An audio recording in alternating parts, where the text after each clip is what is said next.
নমস্কার বন্ধুরা, আমি মৌ। আমার এই ছোট্ট চ্যানেলে সকল বন্ধুদের স্বাগত। আমি বাটা মাছ নিয়ে এসেছি। আমার পরিবারের লোক সংখ্যা অনুযায়ী আমি নিয়ে নিয়েছি।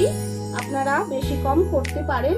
আর কি কি উপকরণ দিয়ে আমি বাটা মাছের রেসিপিটা তৈরি করব এক ঝলক দেখে নিন।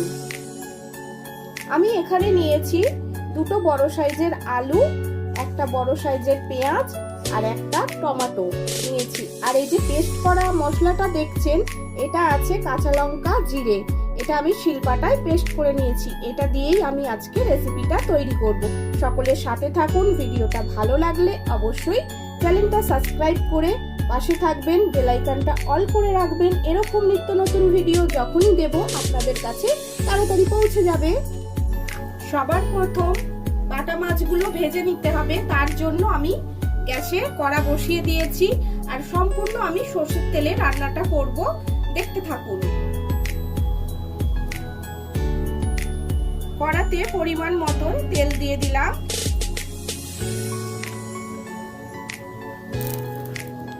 তেল গরম হয়ে গেছে, এবার আমি মাছগুলো দিয়ে দিচ্ছি তেলের মধ্যে।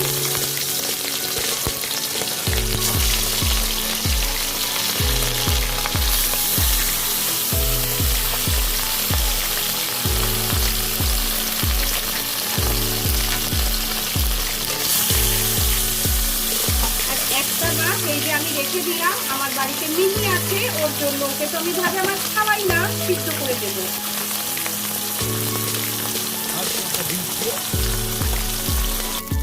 এবার এক পিঠ ভাজা হয়ে গেছে, এবার আমি মাছগুলো উল্টে দেবো।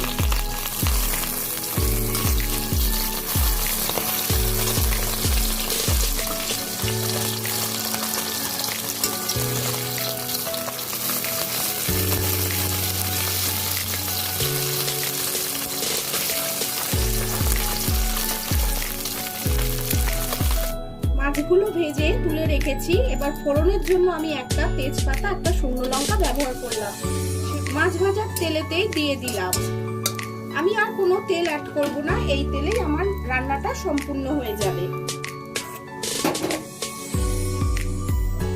পেঁয়াজ কুচিটা দিয়ে দিলাম।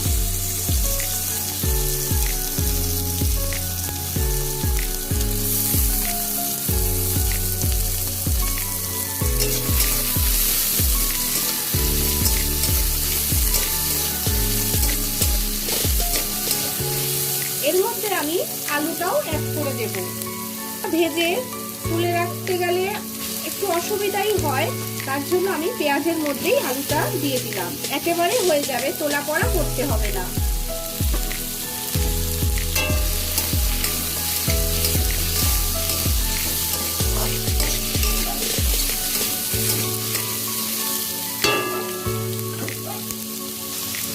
লবণ অ্যাড করলাম।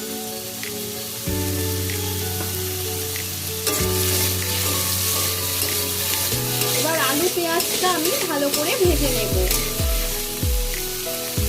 এতে আমি কোনো রকম গুঁড়ো মশলা ব্যবহার করব না, লঙ্কার গুঁড়ো ব্যবহার করব না।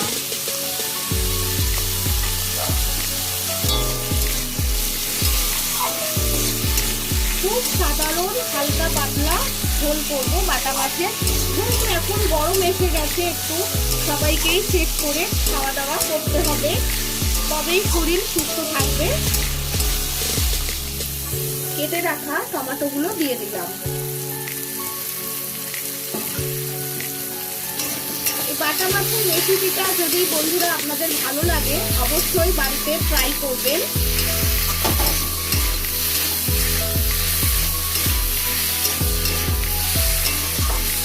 এবার আমি শিলপাটায় যে মশলাটা আমি বেটে রেখেছিলাম সেটাই আমি অ্যাড করে দেব। কালার হবে না, কিন্তু দুর্দান্ত স্বাদ হবে।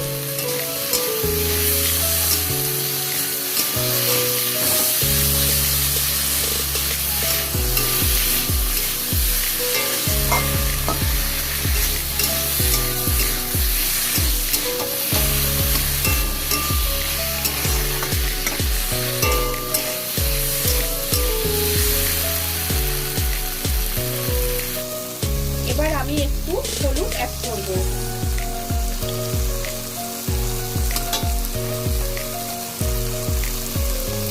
মশলার বাটি ধোয়া জলটা দিয়ে দিলাম। আবারও ভালো করে কষিয়ে নেব।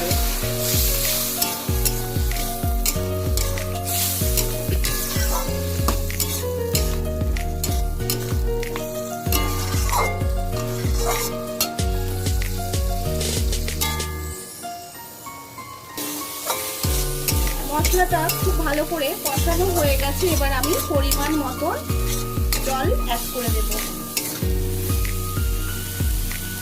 আলুটা আমার অনেকটাই সিদ্ধ হয়ে গেছে। 50% মতন আলু সেদ্ধ হয়ে গেছে মশলা কষাতে কষাতে।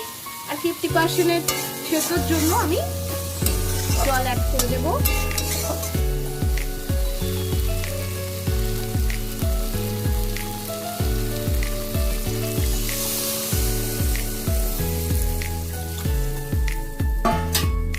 ঝোলের জন্য জল অ্যাড করে দিলাম। আলুটাও খুব ভালো করে সিদ্ধ হয়ে যাবে। আর একটু জল দেব।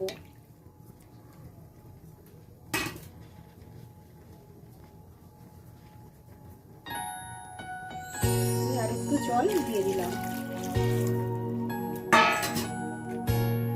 এবার ঢাকা চাপা দিয়ে দেব।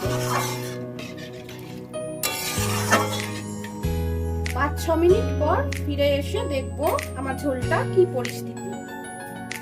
আলুগুলো খুব ভালো করে সিদ্ধ হয়ে গেছে। এবার আমি মাছটা অ্যাড করে দেব। ভেজে রাখা মাছগুলো অ্যাড করে দিলাম। আবারও আমি 2 মিনিট ফুটিয়ে নেব ফুল জাল দিয়ে। একটু ঢাকা চাপা দিয়ে দিচ্ছি। বাটা মাছের রেসিপিটা আমার সম্পূর্ণ রেডি হয়ে গেছে।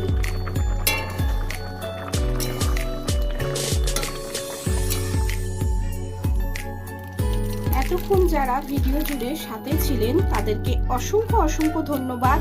আর আমার ভিডিওটা কেমন হয়েছে অবশ্যই কমেন্ট করে জানাবেন। যদি ভালো লাগে চ্যানেলটা সাবস্ক্রাইব করে পাশে থাকবেন, বেল আইকনটা অন করে দেবেন। এরকম নিত্য নতুন ভিডিও আপনাদের কাছে তাড়াতাড়ি পৌঁছে যাবে।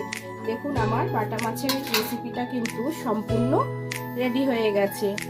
এরকম হালকা পাতলা ঝোল গরমে বানিয়ে খেলে ভালোই লাগে। অবশ্যই বানিয়ে খাবেন বাড়িতে।